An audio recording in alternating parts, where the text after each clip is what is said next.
How to copy a caption on TikTok. Hi everybody, welcome back to our channel. In today's video, we are going to show you how you can copy captions on TikTok. So let's just dive right into the video and find out how to do it. So the only legal and appropriate way for copying a caption from TikTok is this. So first thing is you can open up TikTok and locate the TikTok from which you want to copy the caption. For example, I have selected this TikTok. So in the bottom, you will be finding caption for each of the posts available on TikTok. You can tap on this more to look out for the full caption. After that, the next thing you can do is you can just go ahead and screenshot your screen.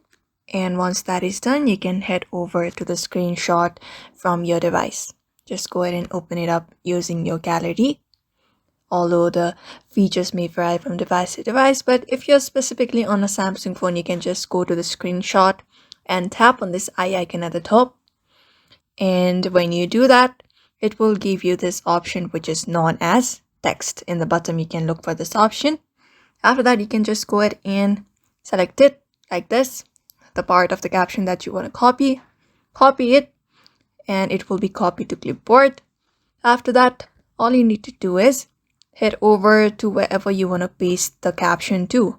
So for example, let's say in this caption itself, go to the comment section. Let me just go here and here, there you go. That is how you basically copy a caption in TikTok by following up those methods. So I hope this video was helpful and thank you for watching this video.